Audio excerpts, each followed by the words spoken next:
नंद बाबा ने भगवान के जन्म उत्सव की खुशी में 2 लाख गाय दान कर दी। धेनु नाम न्यूते प्रादात विप्रेभ्य समलंकृते। खुशी खुशी होती है, खुशी में व्यक्ति कुछ भी कर सकता है।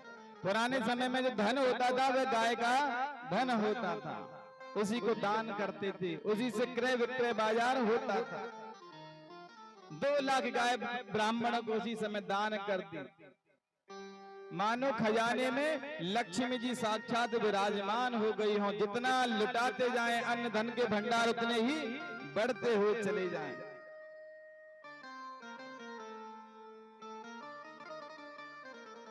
आज नंद बाबा ने विचार किया मन में कि मुझे कंस को टैक्स दे के आना पड़ेगा। पुराने जमाने से चल रही है कर की प्रक्रिया, टैक्स पुराने जमाने से देते आ रहे हैं। छोटे राजा बड़े राजा को देते ही हैं। कंस को जब कर देने के लिए जा रहे थे तो मार्ग में वसुदेव जी महाराज से उनका मिलना हो गया। वसुदेव जी महाराज को कुछ समय के लिए कंस ने छोड़ा हुआ था। दोनों में राम राम श्याम श्याम हुई। वसुदेव जी कहने लगे, भैया हमारे जितने पुत्र हुए सभी कंस ने मार दिए। बोले हाँ हमें पता चली, खबर लगी, लेकिन आप बिल्कुल घबराओ मत, चिंता मत करो। हमारे घर में एक पुत्र है और उस पुत्र को आप अपना ही पुत्र समझना। अब सीधे सीधे नहीं कह सकते ना कि वह जो पुत्र है मेरा है। आज भगवान गोविंद पलना में आनंद पूर्वक विश्राम कर रहे थे। कंस को खबर लगी कि ब्रज में अवतार लिया है हमें मारने वाले ने। अब उसे नष्ट भी तो करना पड़ेगा काल को। अपने सैनिकों को बुला करके कहा, भैया जहां पर अभी नव युवक छोटे छोटे बालक उत्पन्न हुए हैं, पैदा हुए हैं, उन सभी को आप मार दो। पूतना मौसी आई, कहने लगी आप अपने सैनिकों को भेज रहे हैं, लेकिन इन्हें घर में कोई भी प्रवेश नहीं देगा। चेहरा विकराल है, काला स्वरूप है, कौन घुसने देगा अपने घर में? तो आप बताएं हमें क्या करना चाहिए? पूतना ने कहा कि मैं सुंदर रूप बना करके चली जाऊंगी, माया से सुंदर रूप धारण करके मैं जाऊंगी, अपने स्तनों में जहर लगा करके और बालक को खिलाने के बहाने गोद में लूंगी, उसे दूध का पान कराऊंगी, वह दूध की जगह जहर पान कर लेगा और उसकी मृत्यु हो जाएगी। बड़ा ही सुंदर रूप धारण करके पूतना ब्रज में पहुंच गई। और जरा अगर कोई पहचान भी ले तो माता बहनों के पास तो पल्लू है, पल्लू नीचे कर लो फिर सब बातें ढक जाती हैं, छुप जाती हैं। पूतना ने पहचान को छुपाने के लिए पल्लू को नीचे किया, माता जी को प्रणाम किया, कहने लगी आपके लाला कहाँ हैं? मैया यशोदा ने कहा लाला मेरा थोड़ी है, आपको ये आपके आशीर्वाद से ही हुआ है। जाओ देखो लाला अंदर पलना में सो रहे हो। पूतना भगवान गोविंद के पास में गई। जैसे ही भगवान ने दर्शन पाया है आंखें बंद कर ली। सोचने लगे भगवान, कई संत कहते हैं कि भगवान ने आंखें इसलिए बंद की, मैं यहाँ माखन मिश्री खाने आया हूं और अभी तक माखन मिश्री तो मिला नहीं, जहर सबसे पहले आ गया है। भगवान शंकर का उन्होंने ध्यान किया है कि भगवान समुद्र मंथन में जैसे आपने हलाहल विष का पान किया, वैसे ही पूतना की विष का भी आपको ही पान करना। कई संत कहते हैं कि भगवान ने नेत्र इसलिए बंद किए कि कीर्तिमान से लेकर के 6 पुत्रों को कंस ने मारा है, सबको आज सदगति मिल जाए। सबके अपने अपने अलग अलग मत हैं।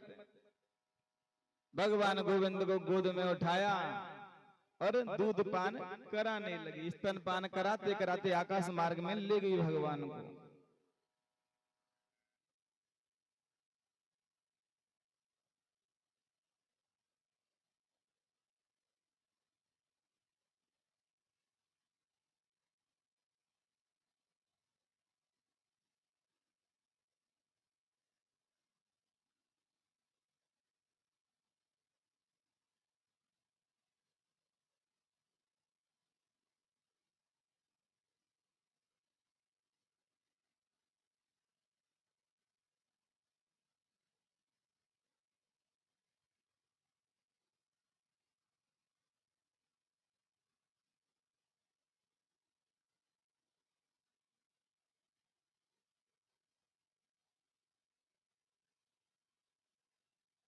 हमारे भी काम है। प्रेम से बोले राधे राधे। अब ये विघ्न है लाइट का। विघ्नेश्वरी जहां अच्छा कार्यक्रम होता ना प्रवेश कर ही जाती। जब भगवान का राज्य अभिषेक हो रहा था उसी समय विघ्नेश्वर देवता पहुंच गए, को चक्री देवता पहुंच गए, जो भगवान का राज्य अभिषेक की जगह वनवास करवा दिया। यहाँ भगवान की आनंदमयी कथा का श्रवण पान कर रहे हैं, इसमें लाइट देवता भाग जाते हैं। ये विघ्न होता है, शुभ कार्य में विघ्न आते ही है। पूतना ने भगवान गोविंद को गोद में लिया, स्तनपान कराने लगी।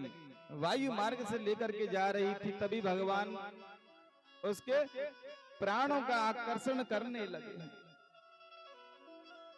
पूतना ने सोचा अब श्वास लेने में थोड़ी कठिनाई का अनुभव हुआ।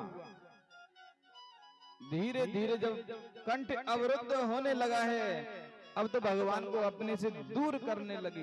अरे कन्हैया छोड़, अरे कन्हैया छोड़। भगवान बोल पड़े, मौसी हम पे तो पकड़बो आवे, छोड़बो नहीं आवे।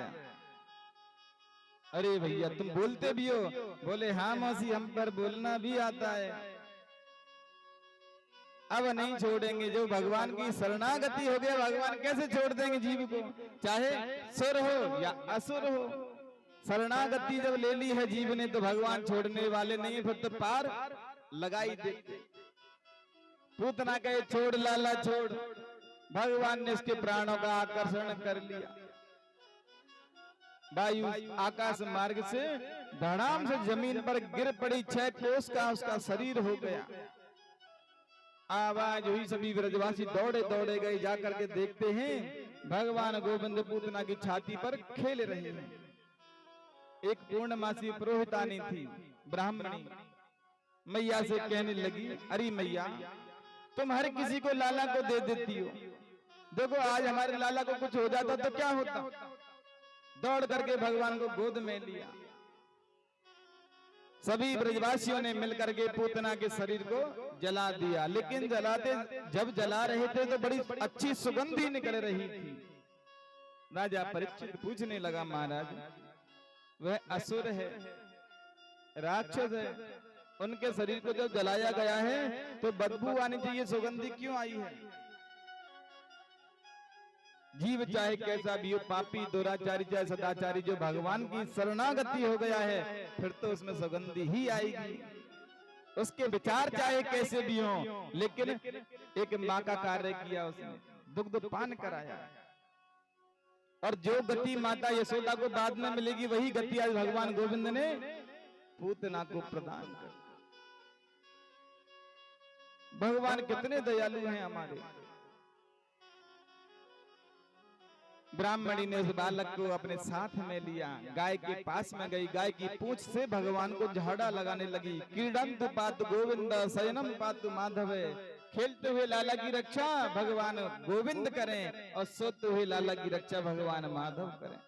भगवान गोद में पड़े पड़े हंस रहे हैं, मुस्कुरा रहे हैं कि देखो ब्रजवासियों को कितने भोले हैं, मेरे ही नाम से और मुझे ही झाड़ा लगाने में लग रहे हैं। होता है ना, बालक को नजर टोना लग जाता तो झाड़ा लगाते हैं, बत्तियों से नजर उतारते हैं। माँ का हृदय तो माँ का ही होता। बालक चुप होना चाहिए, शांत होना चाहिए, यत्न प्रयत्न कुछ भी करना। गाय की पूंछ से झाड़ा लगाया। भगवान गोविंद धीरे धीरे बड़े होने लगे। एक दिन भगवान गोविंद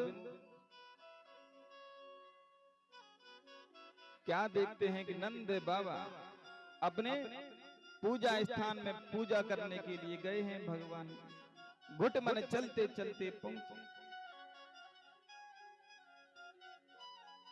अब जब अंदर जाने लगे हैं तो नंद बाबा ने रोक दिया कि लाला भीतर मत आना, बाहर ही रहो। भगवान बाहर ही बैठ गए, पिताजी का आदेश था। बाहर बैठे बैठे क्या देखते हैं, सालिग्राम भगवान को दूध दही घी शहद शक्कर पंचामृत से स्नान करा रहे हैं। मन में आया कि भगवान बहुत मीठे हो गए होंगे, अब तो अगर हमें मिल जाए तो हमारी भी मौज हो जाए। स्नान के बाद में नंद बाबा ने माला झोली निकाली और भगवान का भजन करना प्रारंभ किया। लेकिन कई लोग जब भगवान का भजन करते हैं तो तौलिया से सिर को ढक लेते हैं, भाव होता है, एकाग्रता बढ़ जाती है। वैसा ही नंद बाबा ने किया, आंखें बंद की, माला झोली निकाल के भगवान का भजन करना प्रारंभ कर दिया। भगवान ने सोचा अब तो बाबा बैठ गए भजन करने के लिए, अब आंखें खुलने वाली नहीं। अंदर धीरे से मंदिर में प्रवेश किया, शालिग्राम भगवान को उठाया और मुंह में रख लिया। थोड़ी देर के बाद में जब नंद बाबा की माला पूरी हुई तो सामने देखते हैं सिंहासन खाली पड़ा है, शालिग्राम भगवान है ही नहीं।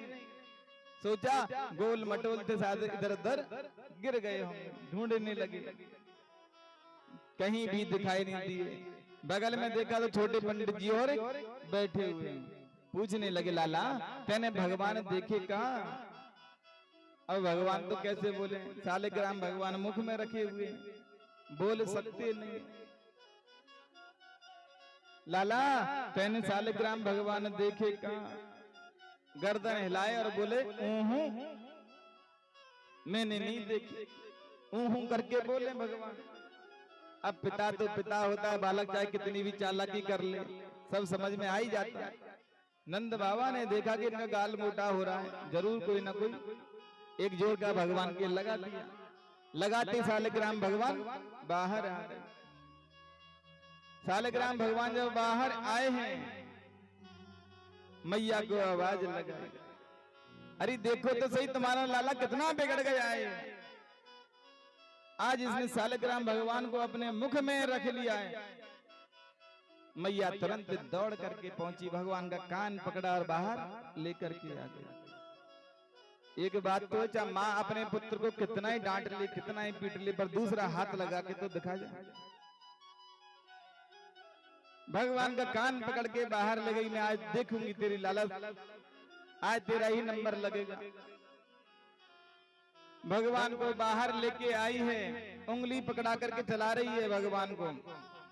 भगवान छोटे हैं तो थोड़े ठुमक ठुमक के भी चल रहे हैं। अब एक गोपी ने इस दृश्य को देख लिया, मन होता है कि मैं और भी अपनी गोपियों को, सखियों को बुला के लाऊं, सभी को दिखाऊं मैं कि आज परब्रह्म मैया यशोदा के महल में नाच रहा है। जाकर के उसने आनंद फानन में सभी गोपियों को सूचना दे दी। अब गोपियां नई नई बहू हैं, बिना कहे कैसे आए अपने घर से।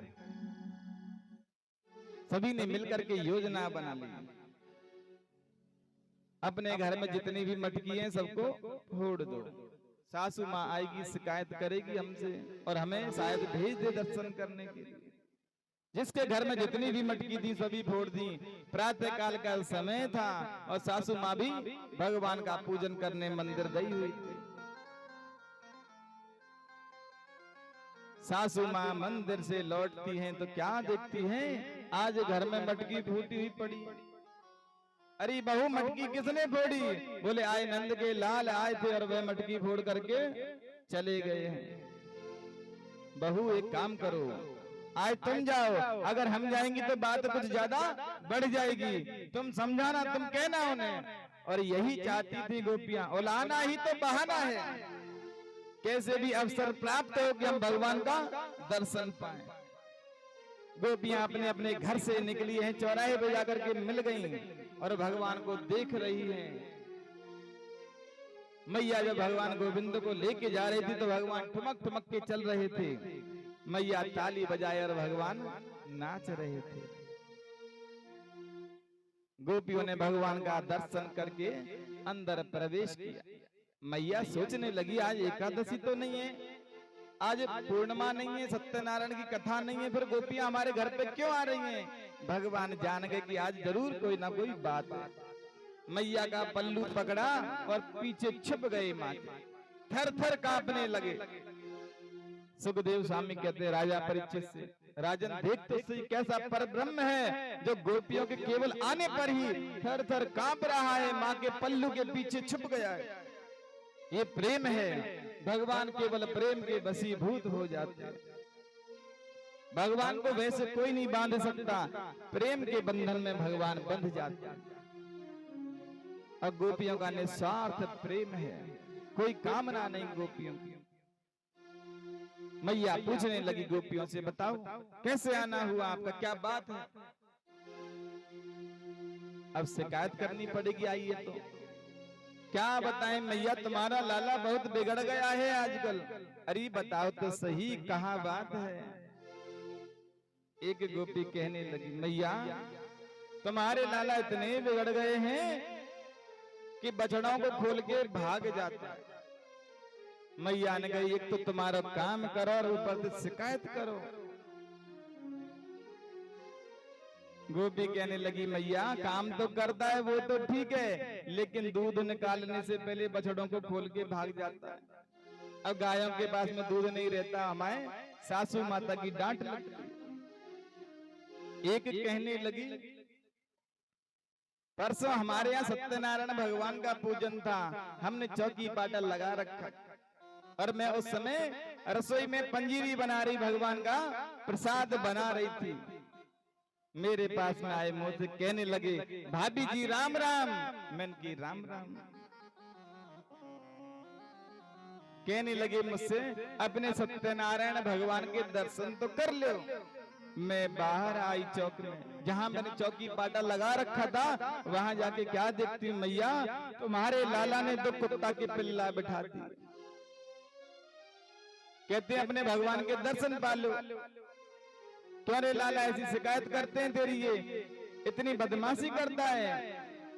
अरे मैया तू बड़ी भूरी है, गोपी चालाक है, तू इनकी बातों में मत आए।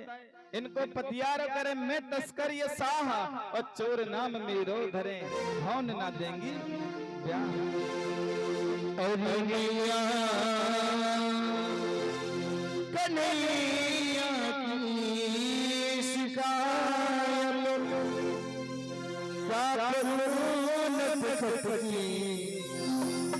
मत किया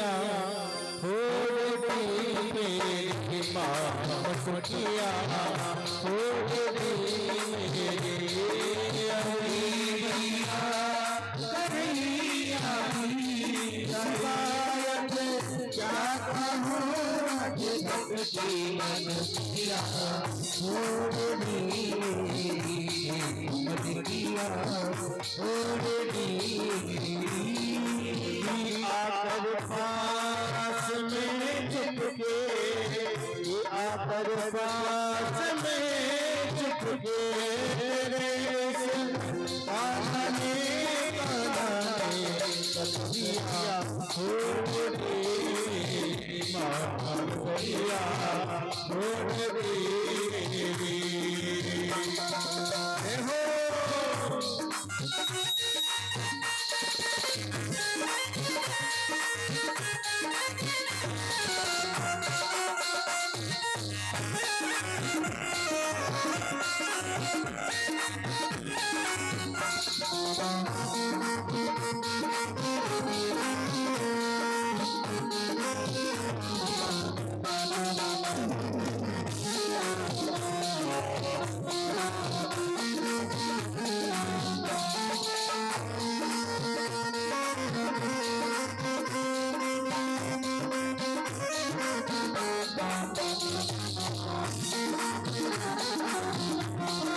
हसनैया खींच के मेरी तुम्हारा हाथ भूगत पकड़े अनैया छोड़ दे अनैया छोड़ दे।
तुरंत बोले हे मैया फंसा कर वो बात में सदा घर पर बुलाती है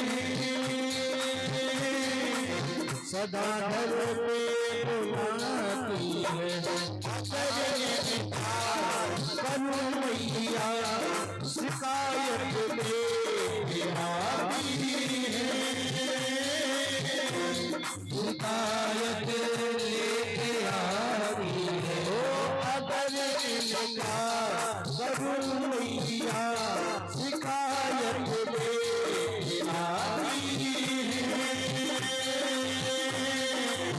उल्हाना लेके आती है। और भैया ये झूठी है ये झूठी है ये झूठी है जमाने की ये झूठी है जमाने की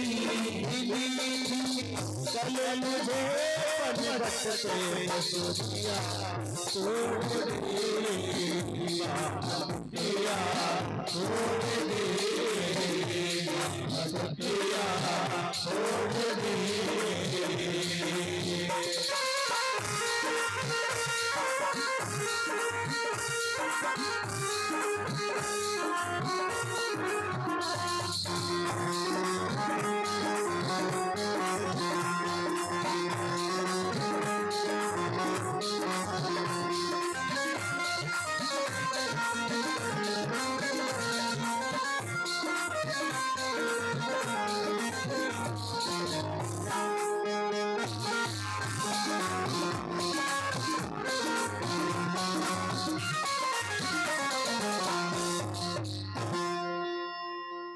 प्रेम से बोले राधे राधे। भगवान गोविंद का नामकरण करने के लिए गर्गाचार्य मुनि आए हैं। अब गर्गाचार्य मुनि यदुवंशियों के कुल गुरु हैं और नंद बाबा के कुल गुरु सांडिल्य मुनि हैं। नामकरण संस्कार करने के लिए गर्ग मुनि आए हैं। यदुना महिमाचार्य ख्यातश्च भुवि सर्वतः। दोनों माताओं ने आज विचार किया कि नामकरण होगा हमारे पुत्रों का, तो अपने अपने पुत्र बदल लिए हैं। लेकिन गर्ग मुनि तो अंतर्यामी हैं, देखते ही पहचान गए अयम ही रोहिणी पुत्रो रमयंसु हृदय गुणई।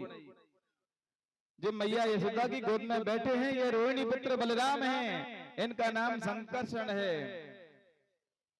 बलभद्र है। और जो भगवान गोविंद हैं मैया रोहिणी की गोद में बैठे हैं। कहने लगे इनके नाम अनेक अनूपा, बनवारी नटवर गिरधारी मोहन बंसी। मैया तुम्हारे लाला के बहुत नाम हैं। भगवान का नामकरण संस्कार हुआ। आज भगवान गोविंद खेलते खेलते ब्रह्मांड घाट पर पहुंच गए। ब्रज की महिमा को हर कोई नहीं जानता। रमड़े तो लेट्यो नहीं, कियो ना यमुना पान। अरे मन तू समझो नहीं, ब्रज को तत्व महान। ब्रज की महिमा को केवल वही जानता है जो रमण रेती में रमण किया है, यमुना जी के जल का पान किया। भगवान वहां गए हैं और जाकर के मिट्टी के मकान बनाए। इतने में भगवान ने मिट्टी का एक छोटा सा डेला बना करके मुंह में रख लिया। भगवान के मित्र हैं मधुमंगल, जाकर के शिकायत कर दी बलराम जी से, भैया आज कन्हैया ने माटी खाई है। लाला मुंह खोल के देखा, तुमने माटी खाई? बोले नहीं भैया। मधुमंगल कहने लगा, अब कोई मुंह में थोड़ी है, पेट में पधार गई। अब तो चल मैया के पास चल।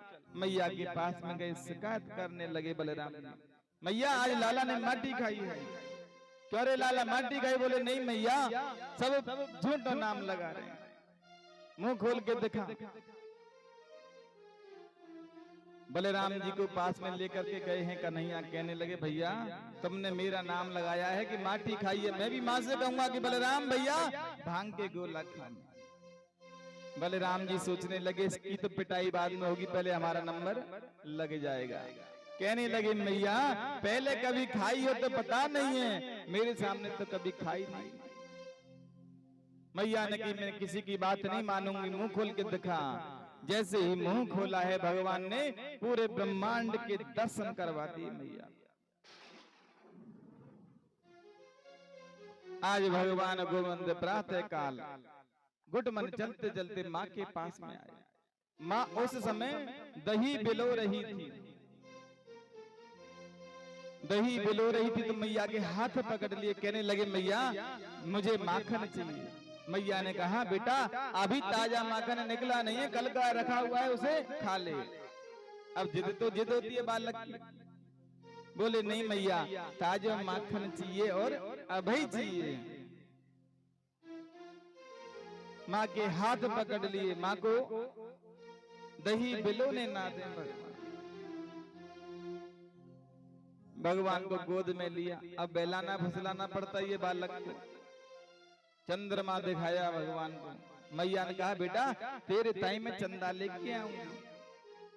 कहने लगे चंद्र खिलौना ले होरी मैया, चंद्र खिलौना ले होरी मैया। हमें अब चंद्रमा चाहिए, चंद्र खिलौना चाहिए। मैया ने बड़ी परात में जल भर दिया, चंद्रमा दिखा दिया। भगवान रूठ गए। मैया ने फिर बात बदली, कहने लगी लाला मैं तेरे ताई एक छोटी सी बहू लाऊंगी। भगवान मत चल गए, चंदा वंदा सब भूल गए। बोले मैया बहू चाहिए। अब जाने कितनी बड़ी बहू है? बोले हाँ जब मैं गैया चरावे जाऊं मैया जेब में धर के ले जाऊंगा। मैया सोचने लगी लगता है गुड़िया की कह रहे हो। इतने में ही एक सखी दौड़ करके आई, मैया से कहने लगी मैया जो तुमने दूध गर्म करने रखा था वह बन गया है। मैया ने भगवान को गोद से नीचे उतारा, तुरंत दौड़ के गई। भगवान सोचने लगे मैया को दूध प्यारो लगे पूत प्यारो नहीं लगे। आप लोग तो लेट नहीं हो रहे, बता दो कोई लेट है तो ना रे लेट। सही कह रहे हैं, मन में तो आ रही है। चलो कोई बात नहीं, अब कर भी क्या सकते हैं। प्रेम से बोले राधे राधे। भगवान सोचने लगे मैया को दूध प्यारा लगे पूत प्यारा ना लगे। बाहर आए, एक छोटा सा पत्थर लेकर के आए। मन में विचार किया कि जोर से मैं मटकी में मारूंगा और जोर की आवाज होगी, मैया तुरंत दौड़ करके आएगी।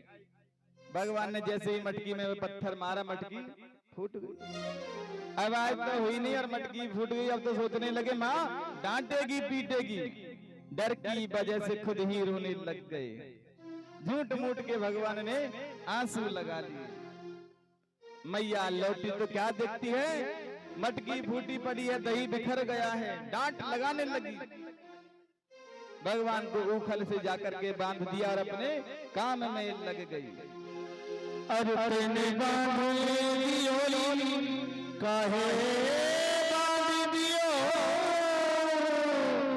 खल से कन्हैया यशोदा तेरो कठिनी मोरी मां यशोदा तेरो कठिनी मोरी मां यशोदा तेरो कठिनी मोरी मां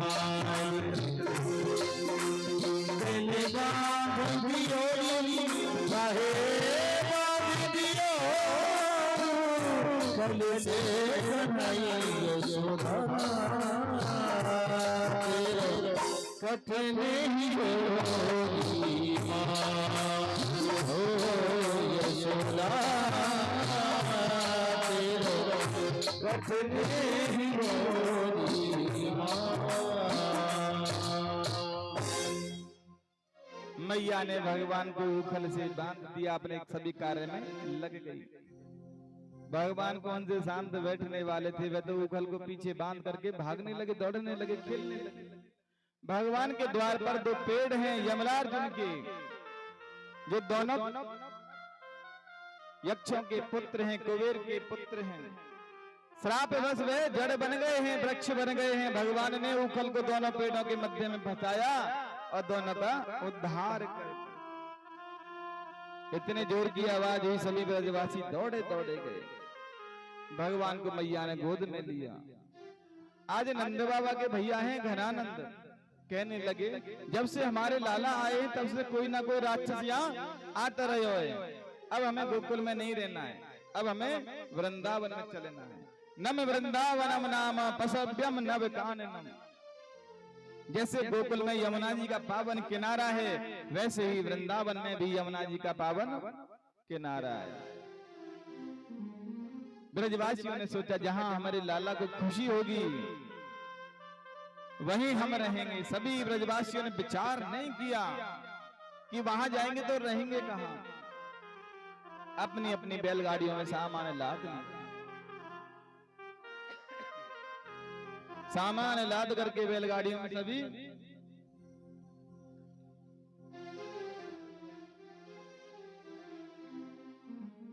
सभी ब्रजवासी भगवान के साथ में वृंदावन में पहुंच गए। अब मानसिक यात्रा तो करते हम भजन के माध्यम से, लेकिन इतना समय नहीं लग रहा अब हमको कि वृंदावन भी भजनों के माध्यम से जाया जाए। ऐसे ही विचार कर लीजिए, यमुना जी का पावन किनारा है श्रीधाम वृंदावन, वही है। बिना व्यवस्था के सभी ब्रजवासी चले गए हैं और वहां जाकर के आज भगवान गोविंद अपने मित्रों के साथ में गाय चराने के लिए गए। अब नई जगह है तो पहचान भी नहीं होती।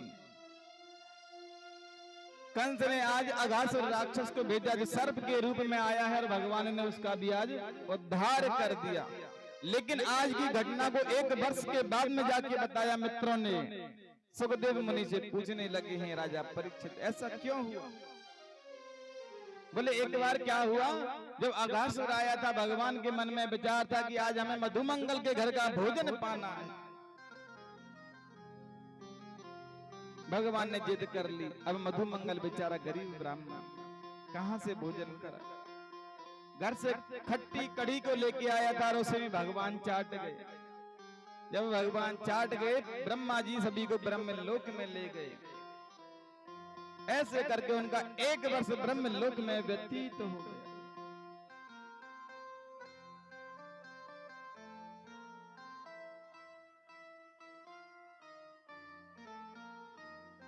आज भगवान गोविंद ने विचार किया मित्रों के साथ में, भैया हम नित्य प्रति गाय चराने जाते हैं, कम से कम 1 दिन की तो छुट्टी रखो भैया, 1 दिन तो कम से कम खेलें कूदें। बोले हाँ ये बात तो सही है और होना भी चाहिए 1 दिन तो छुट्टी का। खेल तो खेलेंगे पर कौन सा खेल खेलेंगे। भगवान ने कहा भैया बल्ला हमारे पास में चंदन का। राधा रानी के भाई हैं श्री दामा, उन्होंने कहा कि हमारे पास में एक रेशम की गेंद है। सभी मित्र चलते हैं मिल करके खेलेंगे, लेकिन खेलें कहाँ। वृंदावन में एक जगह है कालीदह, अगर गए हैं आप तो जानते होंगे। कौन कौन गया है कोई एक तो हाथ खड़ा करो कम से कम सेवाराम की ढाणी से। एक भी नहीं खड़ा कर रहा। चलो चलो, 2 लोग तो गए कम से कम। कम से कम इज्जत को तो बनाए रखो अपने सेवाराम की ढाणी का। तीसरे, राधे राधे।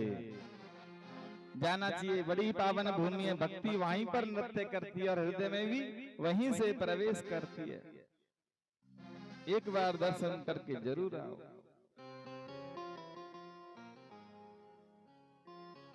काली देव पर कहने लगे, मित्रों ने कहा भैया वहां पर हमने सुना है कालिया नाग रहता है और उसके रहने से जल भी इतना विषैला हो गया कि आसपास के सभी जीव मर जाते हैं, वहां हम नहीं जाएंगे। भगवान ने कहा हमको कौन सा जल में खेलना है, हम तो बाहर खेलेंगे। खेलने के लिए चले गए। भगवान का बल्ला है तो वह भी बैटिंग करने बैठ गए पहले, और श्री दामा की गेंद है तो वही गेंद कराएगा। पुराने समय में क्रिकेट के नियम होते थे, जिसका बल्ला है वही सबसे पहले खेलेगा। होते थे कि नहीं होते थे? और जिसकी गेंद है वही गेंद कराएगा।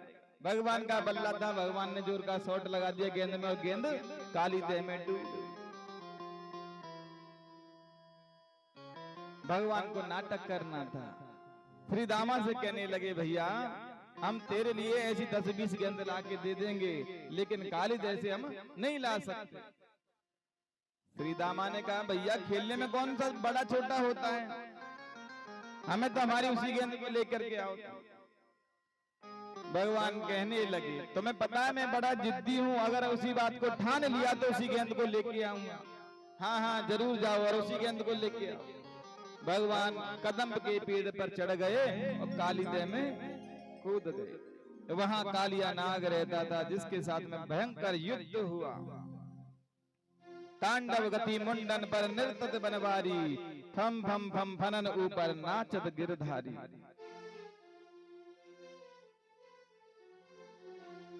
नाग की पत्नियां आई, स्तुति करने लगी। भगवान ने सभी को क्षमा किया और कहा कि रमणक द्वीप में चले जाओ और वहां जाकर के अब रहना प्रारंभ कर दो, वृंदावन को खाली कर। आज भगवान गोविंद ने प्रातः काल देखा है कि रसोई से बड़ी ही सुंदर सुगंध आ रही है। बिना नहाए धोए मैया के पास में गए, कहने लगे मैया क्या बना रही हो? उस समय मैया पकौड़ी बना रही थी। मैया एक पकौड़ी हमको दे दे। मैया ने की नहीं दूर, ये जय के टाइम बन रहा हो भैया, पहले जय की पूजा होगी और वाके बाद तुम्हें खाए हुए को मिलेगा। मैया एक पकौड़ी हमको दे दे, बड़ी जोर की भूख लगी है। मैया ने मना किया। भगवान कहने लगे मैया ठीक है, तुम हमको पकौड़ी नहीं देती हो, आज से हम तुम्हारे बेटा ना है। क्या पता मैया दे दे, पर मैया ने मना कर दिया। ठीक है तो मैया आज से हम तेरे बेटा ना है, अब हम नंद बाबा के पास में जा रहे हैं, उनके बेटा हैं हम। तो नंद बाबा के पास में गए हैं तो क्या देखते हैं, आज नंद बाबा हजारों मन हवन सामग्री को बनाने में लगे हुए। पूछने लगे बाबा आज क्या बात है, आप हवन सामग्री क्यों बना रहे हो? बोले भैया हमारे जो देवता हैं वह इंद्र भगवान हैं और वे बरसात करते हैं तो हमारी फसल संपन्न हो पाती है। कन्हैया ने कहा बाबा आप एक बात बताओ, कभी आपने इंद्र भगवान देखे? बोले देखे तो नहीं।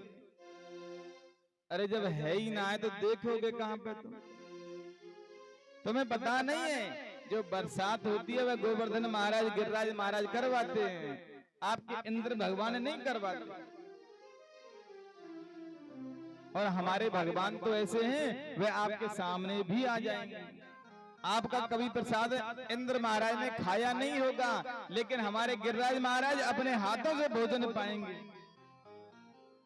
बोले भैया अगर तेरे गिरिराज महाराज हैं तो एक बात बता, जब हम तेरे भगवान का पूजन करें कहीं ऐसा ना हो इंद्र कोपवश वृष्टि कर दे, जल धारा बहा दे, और अगर कोई कष्ट हुआ तो तेरे भगवान को हमारी रक्षा करनी पड़ेगी, वचन ले। बोले ठीक। सभी ब्रजवासियों ने जो भी भोजन सामग्री आज प्रसाद के रूप में बनाई थी पूजन करने के लिए, अपनी अपनी बैलगाड़ी में लाद ली और पूजन करने के लिए कहां जा रहे हैं? गिरिराज जी। कौन गया गिरिराज जी की परिक्रमा किसने दी है? चलो 4-5-7 लोग हो गए हैं। चलो मानसिक यात्रा करते हैं गिरिराज जी महाराज की।